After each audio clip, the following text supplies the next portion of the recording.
History remembers kings by their wars and rebels by their flames.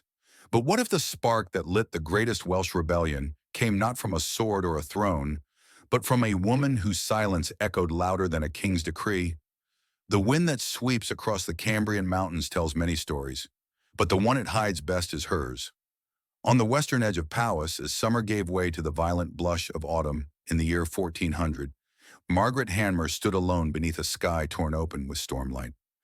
She watched the clouds crawl over the hills like battle standards dragging across the heavens. She was not a woman accustomed to fear. Born into the nobility of northern Wales, she had been raised among stone towers and stern tongues, taught to ride before she was 10, to recite law before she could embroider, to read not only scripture but the winds. But on that day, standing atop the cliffs of Sycarth, Margaret Hanmer could feel the shape of destiny coiling in the air. Something old was waking, something inevitable. Her marriage to Owen Glendower had never been a love story in the fashion of bards. It was something deeper, formed not in songs but in shared defiance. They had wed in a season of peace, though the world around them was anything but still. Owen, tall and quiet-eyed, had studied law in London, fought for King Richard, and held lands that traced back to the ancient princes of Powys. He was noble, learned, but restless. There was a fury in him then, silent, disciplined, but waiting. Margaret had seen it long before the rebellion. It lurked behind his thoughtful eyes, even in laughter, a wildness restrained by reason. Where others saw steadiness, she saw sparks. Their early years together were marked not by royal intrigue, but domestic precision. Margaret ran the household at Glendyfordwy in Sycarth with an almost military efficiency. Owen often said her mind was sharper than his sword, and he meant it. She tracked debts, arranged alliances, hosted visiting clergy and lords, and raised their growing brood of children while Owen busied himself with managing disputes between neighbors, until his disputes became more than neighborly. It began, as many rebellions do, with a boundary, a piece of land seized not by war, but by paperwork.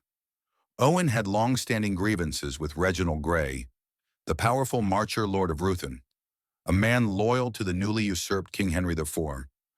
When Grey unlawfully took Glendower's lands and the new king refused to intervene, something in Owen cracked. What was taken by ink would be answered by fire. Margaret did not weep when Owen declared himself Prince of Wales. She did not plead or question or falter. Instead, she rose from her chair, folded the linen she had been working, and ordered the weapons moved from storage to the main hall. She summoned messengers on horseback and instructed the household servants to stock the granaries and black out the windows. There was no panic, no hysteria, only precision. The rebellion spread like spilled ink over parchment. Margaret watched as the land awakened. Farmers, soldiers, priests, even outlaws, all answering Owen's call. He had no crown, no foreign army, no papal blessing, only the blood of princes and the voice of a prophet. And in Margaret's eyes, he had something else. The unbearable weight of being right. The household became a nerve center. Margaret, ever the tactician, began mapping out supply lines, organizing refuge routes for allies' families, storing coded letters under false floorboards. By day, she taught the younger children poetry and statecraft. By night, she penned letters to minor nobles and abbots, urging them to remember their oaths to Wales. And yet, even in those early days of triumph, shadows moved. England was not idle. Henry IV had stolen a crown and would not lose a kingdom. He sent armies to the north, razed villages, and spread stories that Owen was a madman, a sorcerer, a traitor to king and God. These lies reached even the remote valleys. Some neighbors turned silent, some turned hostile. Spies appeared among servants. Priests were bribed, friends disappeared. Margaret did not sleep much. She had learned long ago that fear creeps into the silence between breaths, not in the chaos of cannon or the blood of the battlefield. It was in those quiet nights that she wrote her most dangerous letters, not to lords or rebels, but to her husband. She reminded him of his own humanity when the people began calling him a god. Owen, for all his passion and fury, was not a man easily swallowed by ego. But Margaret feared something greater, that he would be swallowed by prophecy. There were whispers that bards and mystics spoke of him as the son of destiny, the one who would restore the ancient Welsh kingdom. People began to quote stars and omens more than strategy. Margaret despised omens. They made people stupid and dangerous. Still, she never stood in Owen's way. He was not a reckless man. He was methodical, righteous, and above all, burdened by the knowledge that there may never be another moment like this. She watched him sharpen not only his sword, but his words. He crafted manifestos, charters, pleas to foreign courts in Paris and Avignon. Margaret helped translate the Latin, edited the rhetoric, and burned drafts she thought too desperate. Their children began to ask why the sky kept burning red in the west. One night, as the rebellion deepened and the valleys filled with smoke, Margaret walked the halls of Sycharth and touched the tapestries they had hung in the years of peace. She stopped before one, a weaving of a red dragon standing over a dying lion. She had always hated it. Too obvious, too proud, too sure. But now she wasn't sure of anything. Reports arrived daily. Victories in the north, a castle taken in the south, a priest who named Owen king from the pulpit before being arrested and burned. The chaos was both intoxicating and terrifying. Margaret kept everything running. No easy feat when half the noble houses in Wales were either fighting each other or defecting to England for gold. Even in rebellion, pride divided them. Owen wanted unity. Margaret wanted realism. It was she who proposed the Parliament at Machynlleth. If Wales was to be a nation, it needed more than a rebel. It needed a government, a structure, a symbol. She helped draft the letters that summoned the nobles, the abbots, the scholars. She even wrote to foreign courts, appealing to shared interests. A weakened England was an opportunity for all. As preparations for the Parliament began, Margaret realized her role had changed. She was no longer just the wife of a rebel. She was becoming the conscience of a revolution.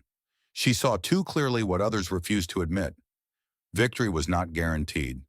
Glory was not eternal, and the fire they had lit might one day consume them all. But she said none of this to Owen. She only stood beside him as he declared himself the rightful Prince of Wales before a roaring crowd beneath banners of red and gold. That night, as music played and toasts were raised in the flickering halls of Machynlleth, Margaret sat alone for a moment in the quiet. She opened the wooden box that held her wedding ring, removed during the first month of the uprising, not out of anger, but practicality. Steel and fire made poor companions for golden memory. She looked at the ring for a long time. Outside, the torches flickered in the wind. The air smelled of oak smoke and wet stone. When she heard Owen approaching, she closed the box gently and stood. Not to greet a husband, but a prince. He wore no gold, raised no palace. But for a moment, every hill in Wales called him king. They called him Owain, Mab Darrigan, the son of prophecy. But in the stone corridors of their castle, lit by the warm breath of 1,000 candles, Margaret called him husband only when they were alone. Outside those walls, she bowed as all others did. The prince of a rising Wales was no longer hers alone. The rebellion had moved beyond fire. It was now a structure of wind, of breath and language and law. It moved invisibly through the glens, carried in whispers and church hymns, etched in symbols on wooden doors. It was no longer just a war. It was a country being reborn from memory. Margaret had helped build it, one careful step at a time, like laying stones across a river. Every morning at Sycharth began with silence, not from peace, but from order. The servants moved like ghosts. Messages were encoded, translated, dispersed. Supply lines were drawn on parchment like veins through a living body. Margaret sat at the center of it all, heartbeat steady, never rushing. While the world saw her husband as the flame, she had become the smoke. Omnipresent, unnoticed, vital. There were no coronation robes, no royal courts. But in every small chapel where Owen's name replaced the English king in prayer, Margaret saw power. The Parliament at Machynlleth had solidified it. Nobles who once dismissed Owen as an outlaw now called him Tywisog Cymru, Prince of Wales, with reverence. Foreign emissaries arrived in cloaks of black and red, bearing letters sealed in wax and intentions cloaked in shadow. France had seen an opportunity, so had Brittany. Even the exiled factions of Ireland sent cryptic tokens of allegiance. Margaret watched it all unfold like a chessboard. She welcomed each envoy with grace and an unreadable gaze. She spoke little but listened much. Often she corrected their grammar in Latin before they finished speaking. It made them uncomfortable. That was the point.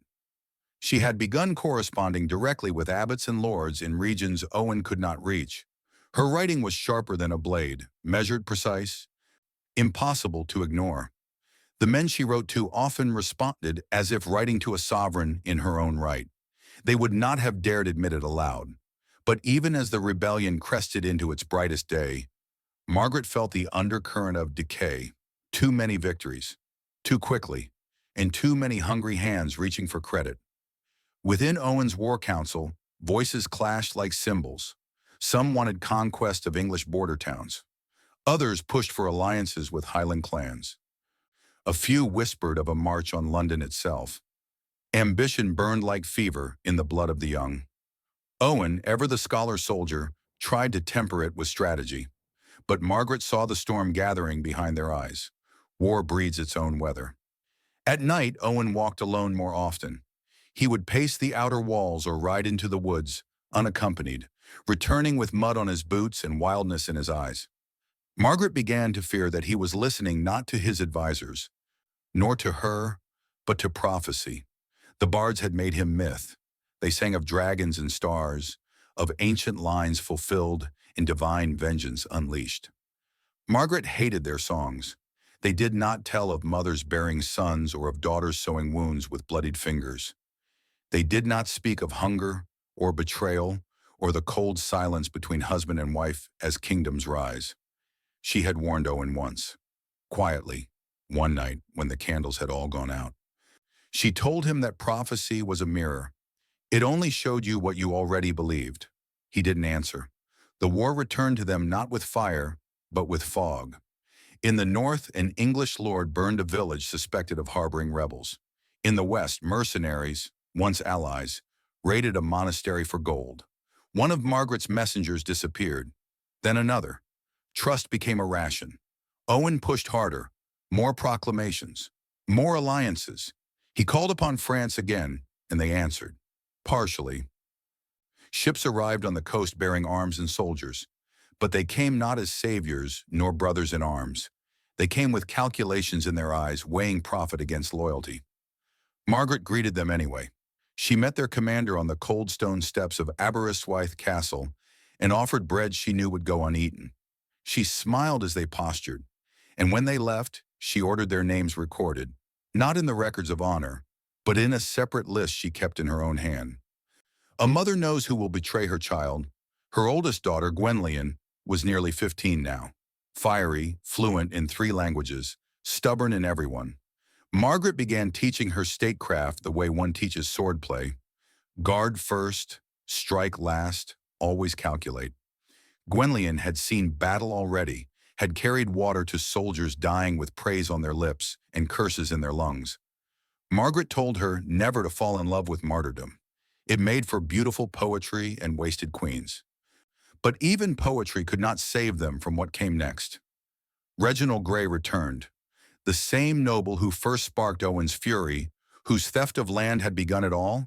He came back with royal backing in English steel. His forces moved quietly at first like a shadow behind the sun, and then came the fire. In a single season, castles fell, not from siege, but from starvation. The English strategy had shifted. No more grand battles, just choking, cutting off routes, burning crops, breaking spirits. Margaret moved quickly. She sent her younger sons to hidden estates. She buried coded messages inside baked loaves of bread. She instructed her daughter to carry false letters in case of capture. She even began memorizing safe houses and escape routes in case Sycharth fell. Then came the worst day. A cousin, trusted, loyal, raised beside her as a sister, betrayed them. A letter intercepted. A convoy ambushed. 20 men dead. One of them her brother. Margaret did not weep. She folded the letter that confirmed it and tucked it inside her sleeve. Then she went to the courtyard and continued instructing the servants on grain rationing as if nothing had changed. But something had. In the weeks that followed, the rebellion began to twist. Owen no longer came to her for counsel. He met privately with mystics, consulted the stars, spoke of divine visions. Margaret tried to speak plainly to him once more, but he looked through her, not at her. As if she were part of the prophecy too, but the part he could no longer read. She feared not for herself, but for the shape of his soul. Power isolates even the purest heart. And then, at last, hope returned. A fleet anchored at the western coast. French banners in the mist. The alliance Margaret had worked so hard to maintain had not broken. It was fraying, but not lost. She traveled to Harlech to meet them. The journey was dangerous. Snow in the passes, patrols on the roads. But she made it, cloaked in furs and silence. The fortress loomed over the sea like a memory-made stone. There, as the French unloaded weapons and wine, Margaret stood atop the battlements and lit a single candle. Not for prayer, for visibility. Let them see her. Let the people of Wales know the rebellion was not a ghost, not a song, but a woman standing unshaken against the wind. And that night, as the tides crashed against the cliffs below, and foreign tongues sang in the halls, Margaret stood before the fire and pressed her fingers to her wedding ring, still hidden in the box of cedar wood she had carried from Sycharth. It was colder now. Her hands had aged. The gold no longer fit as it once had. Still she wore it that night, not as a wife, but as the crown that never rested on her brow. Some kings vanish in defeat, others vanish in legend. But what of the queen left behind? There was a moment, brief and blinding, when it seemed as if Wales might truly rise again. It lingered like a fever dream across the hills.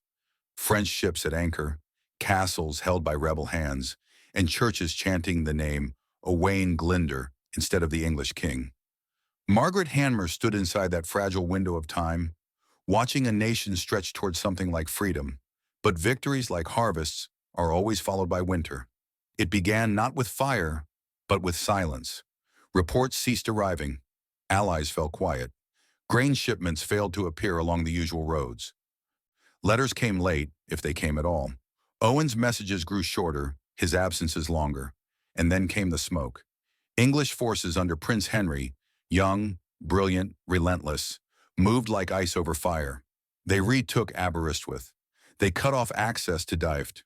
They laid siege not with rage, but with calculation. No grand battles, just pressure, siege, starvation. The countryside began to bleed, and Margaret, now stationed at Harlech Castle with her daughters, saw the light in people's eyes change. Hope gave way to grim necessity. She watched a baker barter a crust of bread for a wooden comb. She saw a priest whisper the king's name again at Mass, not from loyalty, but survival. Still, she stood tall. She taught her daughters how to negotiate with soldiers without begging. She drilled her household in escape drills, hiding maps in the hems of dresses. She composed coded missives to sympathetic lords and buried them in clay jars beneath rose bushes. And at night, when the walls groaned under the weight of wind and the sound of distant torches crept up the cliffs, she would lay awake, tracing memories across the ceiling with tired eyes. She had not seen Owen in months. Rumors drifted like fog through the stone halls. Some said he had gone mad in the woods. Others claimed he had sailed to France to plead for more troops. A few whispered he had been killed and his body hidden to preserve morale. Margaret said nothing. Even in absence, she protected him. One morning, after a night of thunder and nausea, Margaret rose to find a letter waiting at her bedside. It bore no seal, no name, only a phrase scratched in a hand she knew too well. Hold the flame. No explanation. No date. No promise of return. But it was him. She folded the paper slowly, like a prayer, and placed it beneath her pillow. Then she rose and began the day. Winter clawed its way into spring, and the siege at Harlech grew tighter. The English knew that to crush the rebellion, they did not need to find Owen. They only needed to choke his symbols, and Margaret was the brightest among them. One by one, her defenses broke. A tunnel collapsed during a storm. A messenger was captured and hung outside the walls. Starvation set in. Rats disappeared first, then dogs, then the quiet children. But Margaret never cried. She preserved her dignity with the precision of a queen. She rationed food not by rank, but by need. She hid books beneath floorboards to protect them from burning. She taught lessons in history and resistance even as her body began to wither. It was Gwenllian, her fiercest daughter, who broke first. Not in spirit, but in body. A cough that turned to fever. Margaret nursed her with water and song, reciting poetry from the old bards, weaving stories from memory to replace the medicine they did not have. The fever passed, but something else arrived. Betrayal. A servant, bribed or broken, opened a gate in the dead of night. English soldiers flooded in like a wave of steel. There was no battle, only screaming. Chaos. Smoke. Margaret ordered her daughters to the chapel, locking them behind the altar. She stood alone in the grand hall of Harlech as the door splintered open. She wore her ring that night, not for sentiment, for defiance. The soldiers did not strike her. They did not dare. She was taken in silence, shackled in iron, her eyes unblinking as they dragged her past burning tapestries, past the blood-stained corridors where once she had taught children to read and nobles to kneel. She was separated from her daughters, taken first to Chester, then possibly to London. The records disagree. The English did not find her valuable enough to preserve, but they did not kill her. Killing her would have made her a martyr. Instead, they buried her alive, in stone and shadow. The cell was narrow, but she made space for memory. She recited every poem she had ever learned. She whispered each of her children's names every morning. She marked the days in scratches beneath her cot until the stone was slick with time. Her hair grew long, then thin. Her hands trembled, then steadied. She never begged. Years passed. Owen did not come, but neither did he die. Rumors leaked like wind through cracks. In distant forests, a hooded man was said to be seen by fireside, whispering in the old tongue. In northern abbeys, coins with his sigil turned up in tithes. In England's war councils, his name remained a ghost, a phantom king whose rebellion refused to die completely. Margaret listened. She collected every rumor and sewed them into armor. He was alive, not because she believed in prophecy, but because the alternative would break her. In captivity, her power shifted. The guards feared her, not for what she did, but for what she was, the embodiment of resistance. The queen who had never been crowned, yet never bowed. She taught, quietly. The younger prisoners came to her with questions, with grief, with aching. She gave them stories. She gave them memory. She became something more than herself. One night during a storm that cracked open the sky and shook the walls of her prison like an angry god, she heard footsteps, a soft knock. A letter slipped under the door. No seal, no signature. Only 4 words. I still remember you. She read it once, then again. She pressed the page to her lips and wept. Not for him, not for herself, for the silence she had endured without breaking. The rebellion had failed. The castles were lost. The titles erased. England would write the history books.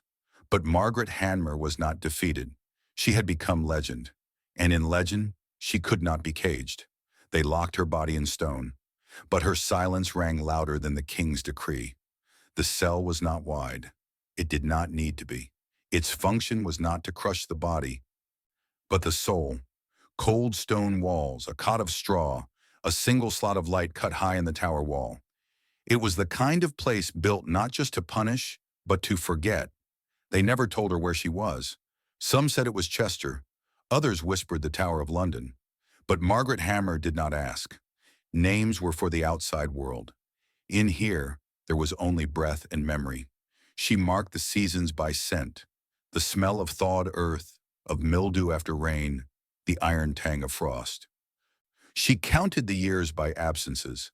How long since she had last seen Gwenllian's face, or Owen's hands, or the flame-lit hallways of Harlech. Time became something she folded carefully, like parchment stored in a cedar chest, afraid to smudge the ink. She was not tortured, not physically. Her captors were careful with their ghost. They gave her water, stale bread, sometimes cheese. A priest visited once a month. He spoke the king's name in prayer. She responded only with silence. And yet, she endured. Margaret had never considered herself extraordinary. Not as a child, not even as a rebel's wife. She was dutiful, rational, disciplined, but captivity has a way of distilling the soul. In that narrow space beneath the roar of history, she became something harder than stone and more haunting than myth. She remembered everything, each of her children's births, how Gwenllian cried like thunder, how her youngest son first smiled during a funeral.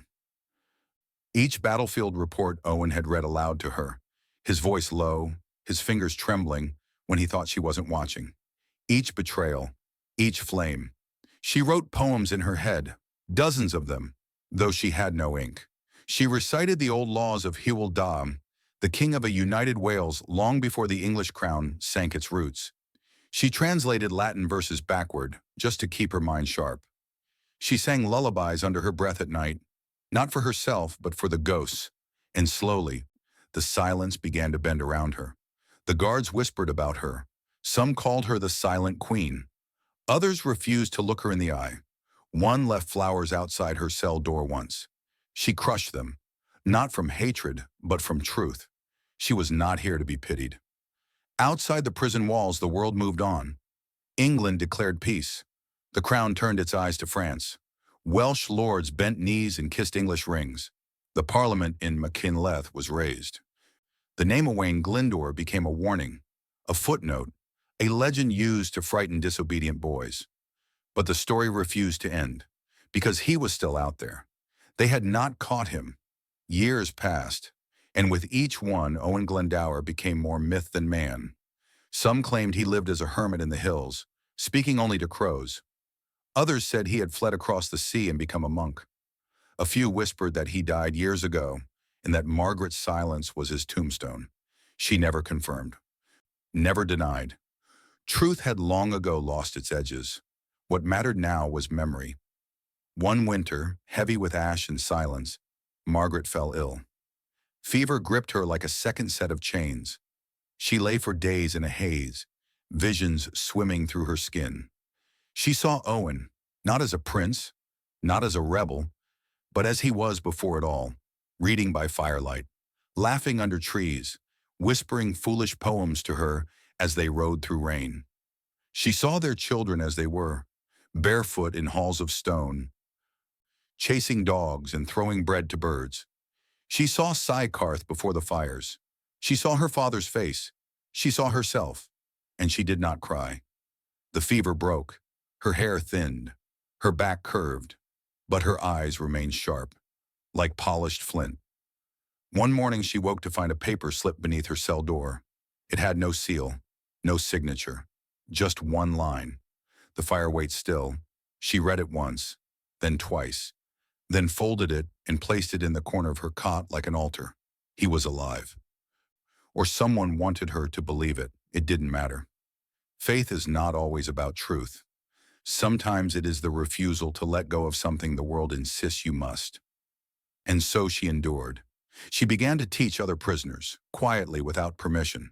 A girl imprisoned for petty theft learned the Kings of Wales by heart. A boy accused of harboring rebels memorized Latin psalms and recited them in perfect cadence. Margaret taught them not for revolution, but for dignity, for preservation, for the quiet war of remembrance. Because history, she knew, is not written by the victors alone. It is carried in the mouths of the forgotten, whispered in shadows, carved in cells. Owen had vanished, but she remained. And sometimes the one who stays becomes the one who shapes the ending. Years melted like wax. The English changed kings. Henry IV died. Henry V rose, marched on France. Wars moved elsewhere. Margaret remained. One day a young guard, new, nervous, asked her if she had really been a queen. She looked at him, eyes hollow and eternal, and said nothing. He never asked again. Because queens do not explain themselves. They simply are. And still, somewhere in the wilds Owen walked. No one ever found his body. No one ever heard his final words. He had become a ghost, part savior, part sinner, part story. the last true Prince of Wales. But those who understood knew. The crown he wore was built not of gold, but of silence. And it rested not on his head alone, but in the memory of the woman who had borne it beside him, long after he vanished. In her cell, in the stone embrace of a nation's forgetting, Margaret Hanmer did not die with bitterness. She died holding memory, and through her, prophecy endured. You will not find her statue in a palace, but in every Welsh hill, her name still moves with the wind. Margaret Hanmer's final years were unrecorded. No chronicler documented her last breath. No stone bore her epitaph. No royal scribe noted the day the silent queen passed from the world she helped shape. And yet somehow she was everywhere.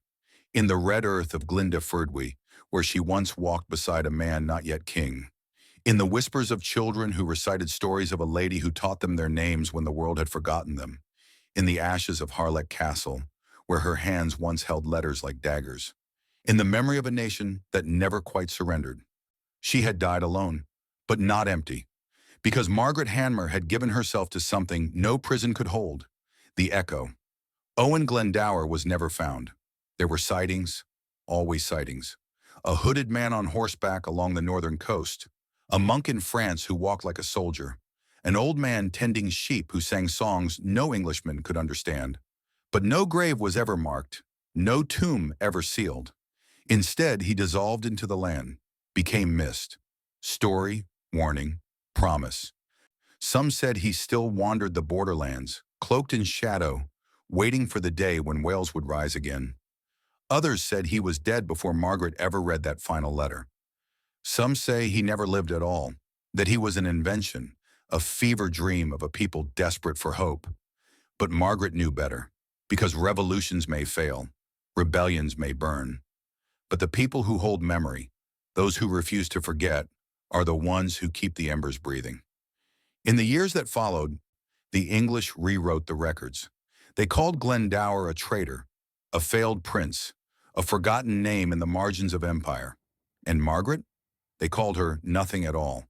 But Wales remembered, in taverns and farms, in stone churches and shepherd songs, her name returned with each winter storm. The children of the valleys told stories of a woman who stood in silence against a crown. They did not know her face, but they knew her presence. Like the mountain winds that scream through hollow ruins, hers was a story felt before it was understood. Centuries passed. Wales was conquered, assimilated, chained in law but not in spirit, and always beneath the surface the flame pulsed. And then, much later, in a world of trains and telegrams, wars of gunpowder and coal, a poem appeared, just a fragment, written in a forgotten dialect. The queen who never wore a crown held a kingdom in her breath.